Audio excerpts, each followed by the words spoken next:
Good morning to all of you. आज हम लोग का जो टॉपिक है ये वाटर के बारे में। हम लोग जानते हैं कि वाटर हमारे लिए बहुत ही आवश्यक चीज़ है, बहुत है ना। बिना वाटर के हम लोग अपनी लाइफ को इमेजिन ही नहीं कर सकते, है ना। इतना आवश्यक है हम लोग का वाटर के बारे में। जिस प्रकार से सूर्य का प्रकाश चाहिए, धरती चाहिए रहने के लिए, घर रहने के लिए आवाज़ चाहिए, है ना, पहनने के लिए कपड़ा की आवश्यकता पड़ती है, उसी प्रकार से वाटर हमारे जीवन का बहुत ही अनमोल भाग है। और उसके बिना हम अपने लाइफ को इमेजिन नहीं कर, we can't imagine our life without water, है ना। तो हम आज सीखेंगे, जानकारी लेंगे वाटर के बारे में, पूरा स्पेसिफिकेशन उसके बारे में, वाटर की खूबियाँ खामियाँ, ज़्यादातर तो खूबियाँ ही है ना। तो खूबियाँ के बारे में हम लोग जानेंगे, वाटर क्या है ना। अब देखिए यहाँ पे लिखा हुआ है ना। सबसे पहले यहाँ पे वाटर के बारे में जान लेंगे। और कुछ जो अभी यूट्यूब पर ट्रेंड कर रहा है उसमें speak up for SSC and railway examination. हम लोग जानते हैं कि जब हमारे युवाओं को नौकरी मिलेगी, है ना, तब हमारे जो यंगस्टर्स हैं, हमारे जो है ना, हमें देख के, और हमारे ऊपर के जो सीनियर्स है वो हमें देख के जल्दी से जॉब पा लेंगे। उसके बाद हमारे जूनियर्स का नंबर आएगा, है ना। तो ये बहुत ही आवश्यक है। तो हम लोग इसको ट्विटर पे बहुत ही अच्छे तरीके से हैशटैग में, है ना, यहाँ पे ट्रेंड करने का कोशिश कर रहे हैं। ऐसे 1 करोड़ पार कर चुका है और भी 2-3 दिन तक जारी रखेंगे, है ना। इस प्रकार से जब तक कुछ अच्छे रिजल्ट हमको नहीं मिल जाते, डिक्लेयर एसएससी रिजल्ट वगैरह, ये सब को हैशटैग करना है। बाकी आगे ध्यान देते हैं वीडियो पे हम लोग, है ना। तो हम लोग पढ़ेंगे कुछ जल के बारे में, है ना। जल, देखिए, जल एक यूनिवर्सल सॉल्वेंट के रूप में जाना जाता है। पानी को हम लोग पानी बोलते हैं, है ना। इसका यूपीएससी है ऑक्सीडेन भी इसको बोल सकते हैं, ऑक्सीडेन बोलते हैं। हाइड्रो कहीं पे बोला जाता है, हाइड्रा बोला जाता है। तो यहाँ पे जल जो है ना, एक यूनिवर्सल सॉल्वेंट, यूनिवर्सल सॉल्वेंट ब्रह्मांड का एकमात्र ऐसा सॉल्वेंट है। यूनिवर्सल सॉल्वेंट जो लिखा हुआ ब्रह्मांड का एकमात्र ऐसा सॉल्वेंट है जो नॉन रिएक्टेंट, बहुत सारे पदार्थों के साथ, बहुत सारे, है ना, केमिकल के साथ नॉन रिएक्टिव रूप से बहुत सारी क्रियाएं करता है और बहुत सारे सॉल्यूशन का निर्माण करता है। दुनिया में सबसे ज्यादा सॉल्यूशन का निर्माण करने वाला एकमात्र वाटर ही है ना। ये नॉन रिएक्टिव है, स्वाद नहीं होता है, रंग नहीं होता है ना, इसका अपना टेस्ट नहीं होता है ना। और फिर भी, है ना, ये हमारे लिए इंपॉर्टेंट है, बहुत ही ज्यादा इंपॉर्टेंट है। मात्र ये एक ऐसा कंपोनेंट है, एक रासायनिक पदार्थ है ना, जो नॉन रिएक्टिव है और इसका दुनिया में इतना ज्यादा प्रयोग हो रहा है ना। और इसके बिना तो हम लोग लाइफ भी इमेजिन नहीं कर सकते, है ना। हर जीव जंतु, हर पेड़ पौधा, सबकी नीड है वाटर, है ना। यहां से देखते हैं रासायनिक सूत्र H2O होता है। हाइड्रोजन का 2 अणु और ऑक्सीजन के 1 अणु को एक निश्चित अनुपात में, अनुपात है, रेशियो है 2:1 का, है ना, एक निश्चित अनुपात में मिलाएंगे तो आपको वाटर बनेगा। इसके अलावा और किसी भी अनुपात में अगर आप चाहिए कि हम ज्यादा हाइड्रोजन डाल देते तो ज्यादा पानी बन जाएगा, तो ये बिल्कुल गलत है। ये ऐसा नहीं हो सकता। ये एक निश्चित यौगिक है जो कि स्पेशली H2O के कंपोनेंट में बना है ना, 2:1 के कंपोनेंट पे। हाइड्रोजन और ऑक्सीजन का बात करते हैं तो हाइड्रोजन और ऑक्सीजन का इलेक्ट्रॉनिक विन्यास अगर निकालेंगे केमिस्ट्री के अनुसार, है ना, तो इलेक्ट्रॉनिक विन्यास से आपका सिंगल बॉन्ड लेकर के ये बनाएगा। और इसके एंगल का, माने इसके बॉन्ड के बीच का जो एंगल है 104.5 डिग्री सेंटीग्रेड होता है। इस उतना नहीं एग्जाम के लिए रेलेवेंट, लेकिन हमारी जानकारी के लिए बहुत अच्छा कोटेशन लिखा गया है, जो शॉर्ट फॉर्म में लिखा गया है ना। जल जीवन का आधार है। जल जीवन का क्या है? आधार है।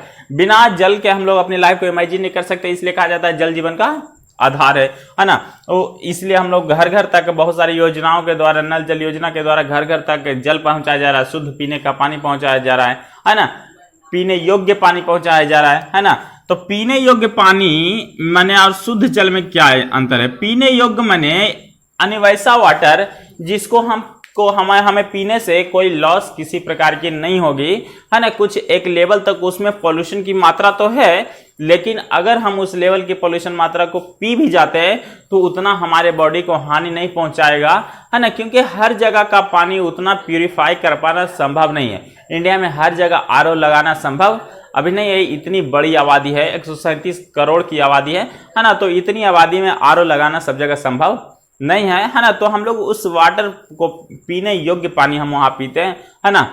हालांकि सरकार को चाहिए कि वाटर प्यूरिफाई में ऐसा आना चाहिए, पानी का जो प्लांट होता है जिससे पानी अगर जिस घरों तक जाती है तो वहां पर शुद्ध पीने का पानी हम लोग टैप वाटर के रूप में यूज कर सके। सीधा जो पानी निकलता है डायरेक्ट, है ना, ऐसा वाटर निकले जिससे हम आसानी से पी सकते हैं, है ना।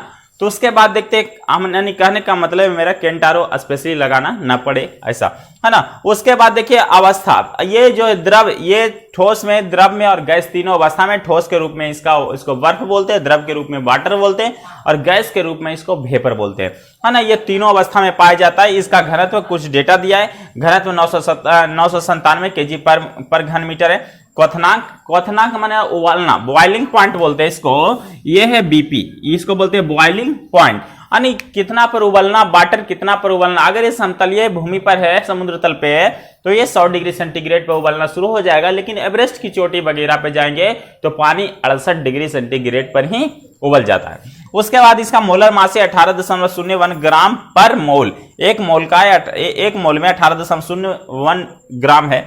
गलनांक इसका होता है, गलनांक माने बर्फ कब पिघलना शुरू होता है ना, किस टेम्परेचर पे पिघलना शुरू होता है, उस टेम्परेचर को गलनांक बोलते हैं। बर्फ जिस टेम्परेचर पे पिघलना शुरू होता है उसको गलनांक बोलते हैं, 0 डिग्री सेंटीग्रेड। ऊर्जा, इसमें 0 ऊर्जा, इसमें ऊर्जा की मात्रा बिल्कुल नहीं होती है, इसलिए 0 लिखा गया है ना। उसके बाद देखिए पृथ्वी पर ये कितना परसेंट है, अराउंड 71% वाटर, है ना। समुद्र का पानी, है ना, समुद्र का पानी है 71% समुद्री होने के कारण, वो बहुत ही खारा होने के कारण हमारे लिए यूजेबल जनरली रूप से नहीं है। हमको अगर यूज भी करना है तो बहुत ज्यादा उसको प्लांट लगाकर बहुत प्यूरिफाई करना पड़ेगा, है ना। उसके बाद 1.460 पेटा टन 10 का पावर 21, यानी जो वाटर का जो किलोग्राम में बताया गया है, पीटा टन में ये वाटर का पूरा अमाउंट है इसमें, है ना, पृथ्वी पर। भूमिगत जल जिसमें 1.6% है, और बाकी जो ये सारे जो भूमिगत जल, हिमनद, वर्षा, नदी, तालाब, झील, झरना, कुआं, है ना, ये सब जो है टैप वगैरह है, ये सब हमारे जल के सोर्स है, या तो कृत्रिम या तो मानव निर्मित, है ना, यानी प्राकृतिक।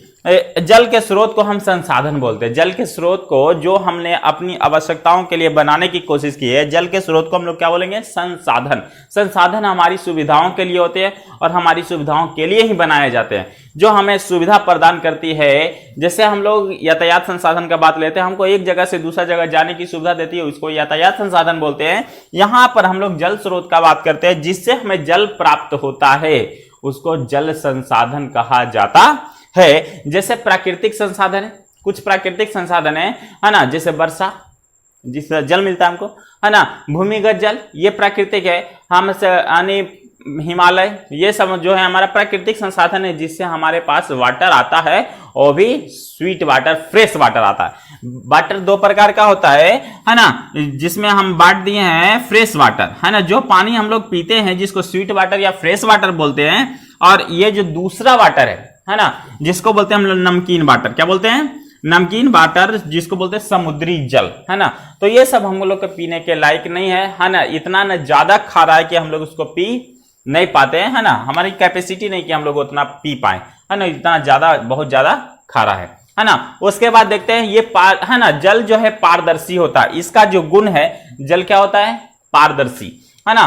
पारदर्शी माने जिसके आर पार देखा जा सकता है। अगर जल में किसी प्रकार का पॉल्यूशन नहीं है तो उसके आर पार देखना संभव है, तो उसके आर पार देखा जा सकता है, और जिसके आर पार देखा जा सके उसको हम लोग क्या बोलते हैं, पारदर्शी माध्यम बोलते हैं। पराबैंगनी किरणों को अवशोषण करने की क्षमता, वाटर में जो है पराबैंगनी किरण, जिसको अल्ट्रावायलेट रेज बोलते हैं, ये जो है इसको, है ना, अवशोषित करने की क्षमता होती है। और ये पराबैंगनी किरण अगर हमारी बॉडी पे, किसी भी जीव जंतु के बॉडी पे लगती है ना, तो हमें स्किन कैंसर जैसी बीमारी होने का खतरा रहता है ना। एवरेस्ट पर बता दिया है ना, कि 68 डिग्री सेंटीग्रेड क्वथनांक होता है। क्वथनांक यानी उबलनांक, इसी को बोलते हैं बॉइलिंग पॉइंट, ठीक है। जल अनुक्रिया बल, है ना, इसके अंदर जो बल, इसके जल के अणुओं के बीच में जो बल लगता है उसको वंडर वाल फोर्स बोलते हैं। वंडर वाल फोर्स बोलते हैं, ये वंडर वाल वैज्ञानिक का नाम है जिसने इसके बारे में खोजा था, इसको बोलते हैं वंडर वाल फोर्स।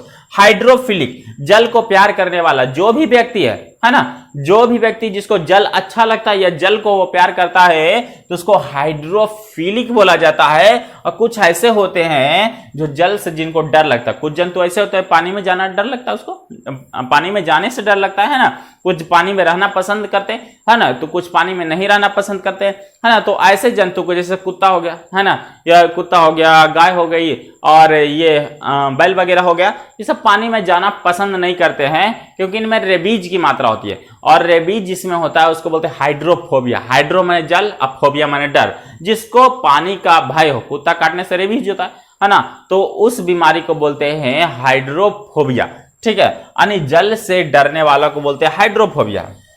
हाइड्रो माने जल होता है, फोबिया माने भय होता है, भय यानी कि डर, है ना। आप लोग हॉरर मूवी देखते हैं, फोबिया, एक मूवी भी आया था फोबिया, जिसका मतलब होता है भय, ठीक है। जल का मैक्सिमम घनत्व 3.9 डिग्री सेंटीग्रेड, है ना, 3.9 डिग्री सेंटीग्रेड या अराउंड बोल सकते हैं कि 4 डिग्री सेंटीग्रेड होता है। और इसका तो ऑक्सीजन या वाटर, हम लोग इंटरनेशनली इसको हम लोग ऑक्सीजन या वाटर के रूप में जानते हैं। हाइड्रो भी कहीं पे, है ना, बोल दिया जाता है। उसके बाद अगर केमिकली बात करें, है ना, केमिस्ट्री के अनुसार अगर बात करते हैं, है ना, तो ठोस द्रव गैस, ठोस द्रव गैस, ये 3 अवस्थाएं पाई जाती है जो जनरली आपको पढ़ना है। चौथा अवस्था प्लाज्मा होता है, पांचवा अवस्था बीसी होता है और छठा अवस्था फॉर्मियन होता है ना। ऐसे 6 अवस्थाएं हैं, लेकिन हम लोग जनरली जो स्टडी करते हैं वो आपको 3 अवस्था हैं, जिसमें सॉलिड, लिक्विड और गैस है ना। तो सॉलिड, ठोस, द्रव और गैस है। ठोस में जल एक मात्र ऐसा है जो कि तीनों अवस्थाओं में अवेलेबल है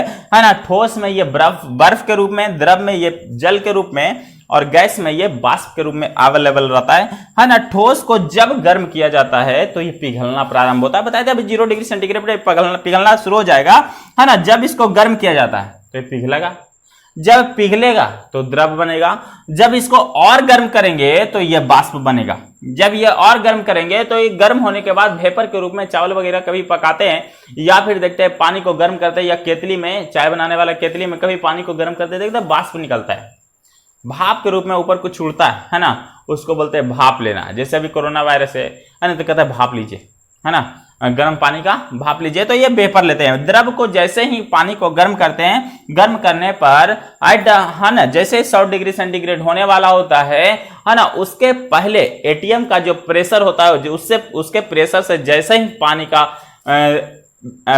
प्रेशर जो बढ़ता है ना, यानी हमारे वायुमंडल के प्रेशर से पानी का प्रेशर बढ़ने के बाद हमारा जल का जो मात्रा है वेपर बन के उड़ना शुरू हो जाता है। वेपर हल्का होता है तो लाइट वेट होने के कारण ऊपर उठेगा, है ना। तो गर्म होके वो शुरू हो जाता है, तो उसको बोलते हैं बाष्पन। क्या बोलते हैं?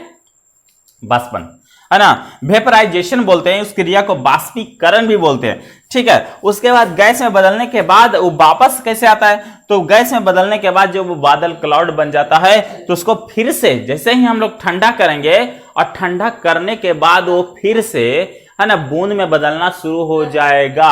वेपर था, वाटर वेपर के रूप में था, और जैसे उसको ठंडा करेंगे वो फिर से बूंद में बदलना शुरू हो जाएगा, जैसे बारिश में होता है, जो बारिश में होता है। और इस क्रिया को, बूंद में बदलने की प्रक्रिया, ठंडा होकर बूंद में बदलने की प्रक्रिया को संघनन बोलते हैं, है ना। जैसे देखा होगा चाय वाला को केतली वगैरह ऊपर से रख देता है, नीचे से पानी गर्म करता है, ऊपर से केतली वगैरह रख देता है, तो है ना, वेपर इसमें जाती है बर्तन में। टेम्परेचर ठंडा होने के बाद फिर बूंद बूंद बन के केतली के ऊपर, या जो झापना होता है ऊपर, जिससे झापा हो रहा होता है ना, उसके अंदर बूंद बूंद करके जमा हो जाते हैं और फिर टपक टपक के, है ना, चूती है। तो संघनन है, कंडेंसेशन बोलते हैं उसको, है ना। टेम्परेचर लो करेंगे और भी, है ना, तो ये द्रव में बदल जाएगा। और भी अगर टेम्परेचर लो करेंगे, है ना, तो ज्यादा temperature low, around 0 degree centigrade जाएगा, तो ये जमना क्या हो जाएगा?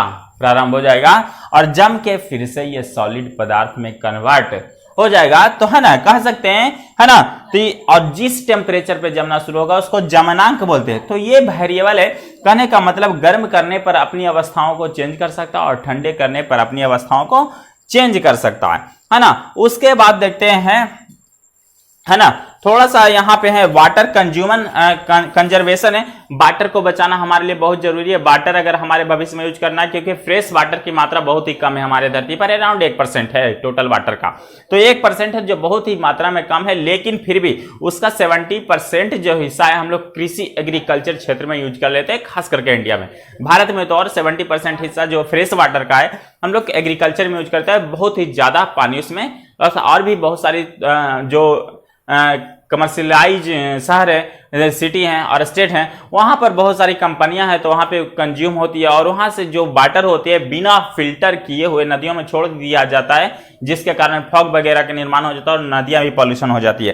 तो पॉल्यूशन भी, वाटर पॉल्यूशन भी हो रहा है बहुत सारा, है ना। तो वाटर पॉल्यूशन भी दो प्रकार के, वाटर पॉल्यूशन भी दो प्रकार के होते हैं, आगे बताएंगे, है ना। वाटर कंजर्वेशन करना हमारे लिए बहुत ही जरूरी है। टंकी में नीचे यानी अंडरग्राउंड टंकी बना के भी कंजर्व कर सकते हैं। वर्षा का जल जो होता है छतों पर आता है, उसको हिसाब से, है ना, भूमिगत जल के रूप में हम कंजर्व कर सकते हैं और उसका इस्तेमाल हम लोग विभिन्न क्षेत्रों में कर सकते हैं, कृषि वगैरह में हम लोग कर सकते हैं। तो इस प्रकार से कंजर्व किया जाता है, बड़ा बड़ा टैंक और रिजर्वायर में, है ना, हम लोग पानी को कंजर्व करके रखते हैं, है ना। बहुत बड़े बांध बना के भी हम लोग पानी को कंजर्व कर सकते हैं। तो बहुत सारे तरीके हैं हम लोग को अपनाने का और एक्शन लेने का, बस देर होता है ना। हम लोग उसके बाद देखते हैं जल का बचाव करने के लिए हम लोग बहुत सारी सुविधाएं, है ना, जल को हम लंबे समय तक यूज कर पाए आसानी से, सुविधा से, इसके लिए हम लोग को टैंक चाहिए, है ना। एक लंबा सा, ये बड़ा सा हैवी आयतन का टैंक चाहिए, जिससे हमें जल का प्रॉब्लम ना हो, है ना।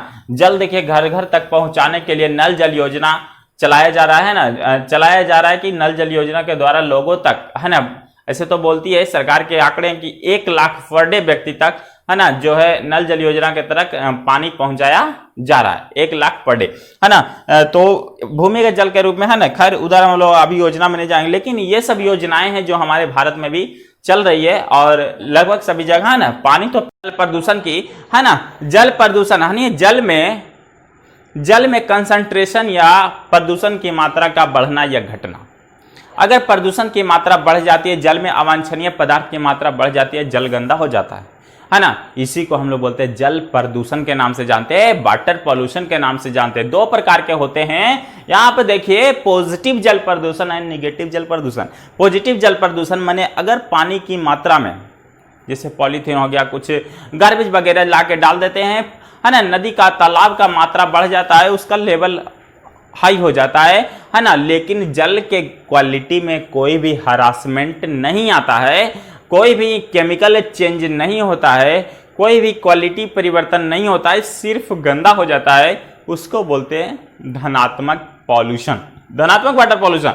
लेकिन अगर हम लोग खेतों का फर्टिलाइजर, जैसे खेत में फर्टिलाइजर देते, पानी के साथ मिलकर नदी में चला जाता है ना, तो उसके जाने से वाटर का जो असली गुण है वो क्या हो जाता है, समाप्त हो जाता है। वाटर का जो नेचुरल गुण है वो समाप्त हो जाता है, वो वाटर केमिकल युक्त हो जाता है ना। फेन वगैरह देना शुरू, झाग वगैरह देना शुरू होता है, तो वो जो है केमिकली हरास हुआ है वाटर, और फिर किसी लायक रहता नहीं है, पूरी तरीके से वो खराब हो जाता है। तो उसको बोलते हैं निगेटिव जल प्रदूषण, जिससे उसके केमिकल, उसके क्वालिटी चेंज हो जाए, उसको बोलते हैं निगेटिव जल प्रदूषण, ऋणात्मक जल प्रदूषण।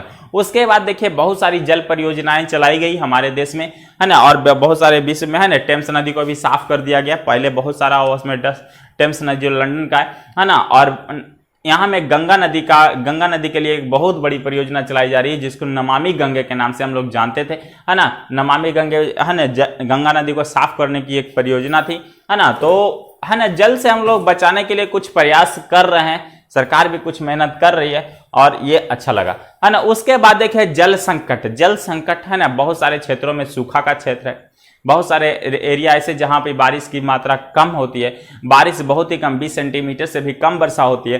तो ये सब जो वहां पर जल संकट है, उसको हम नहर के द्वारा हम वहां पे पानी पहुंचा सकते हैं, है ना। अगर हम लोग बहुत बड़े बड़े स्टेप लें, बहुत कड़े स्टेप लें, तो पानी की मात्रा वहां तक पहुंचाई, वहां के जल संकट को दूर किया जा सकता, सूखापन को दूर किया जाए, वहां के कृषि को बढ़ावा दिया जा सकता है ना।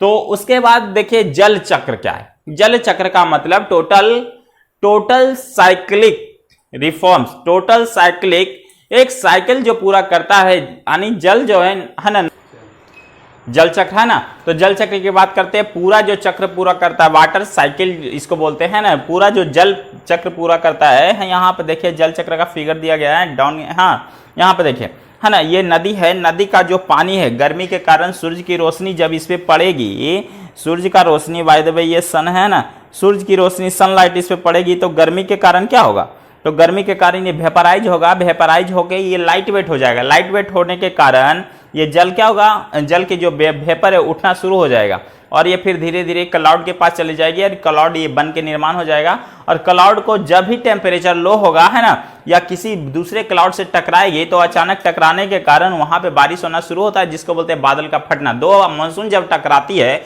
और वहां पे जब ढेर सारा बारिश एक ही जगह पे हो जाते हैं तो हम लोग को बोलते हैं बादल फट गया, है ना। तो बादल फटे तो बहुत भारी मात्रा में बारिश होती है, बहुत ज्यादा जान माल की क्षति होती है ना। तो ये बादल बनने के बाद, है ना, इसका जैसे ही टेम्परेचर लो होगा, तो टेम्परेचर लो होगा तो ये संघनन होना शुरू हो जाएगा और ये बूंद में बदलना शुरू हो जाएगा। बूंद में बदलेगा तो वर्षा की बूंद में बूंद के रूप में ये फिर से नदी नहर और समतल द्वारा पहाड़ों में चला आएगा। और पहाड़ों में आने के बाद नदी नहर जहां भी जमीन है, भूमि है ना, स्थल है, वहां पे बारिश होने के बाद, मैदानी क्षेत्रों में बारिश होने के बाद वो, है ना, अपने सोर्सेस से, अपने, है ना, जो सोर्स है उसके द्वारा वो कहां चले आएंगे, वापस नदी में। और नदी से लेकर वो गए थे और नदी में वापस पृथ्वी पर आ गए, है ना। तो नदी से नदी तक की जो प्रक्रिया होती है, ये एक चक्र पूरा कर दिया, इसी को बोलते हैं हम लोग वाटर साइकिल। इसको वाटर साइकिल बोला जाता है। उसके बाद देखिए कुछ केमिस्ट्री के अनुसार वाटर का सूत्र हम बताए थे H2O होता है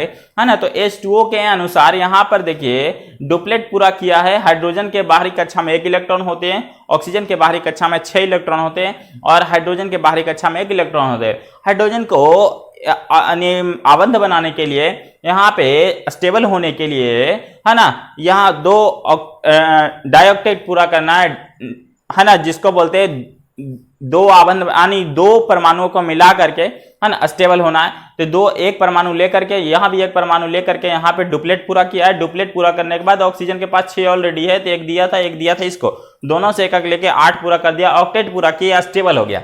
इसलिए यहाँ पे देखिए सिंगल बॉन्ड बनेगा, ये दोनों को मिलाएंगे, है ना, और ये दोनों को मिलाएंगे, ये बॉन्ड और ये बॉन्ड, दैट मीन्स एक सिंगल बॉन्ड के साथ ये जुड़ा हुआ है। हाइड्रोजन ऑक्सीजन जो है दोनों के साथ सिंगल बॉन्ड से जुड़ा हुआ है, इसलिए H2O का निर्माण हुआ, है ना।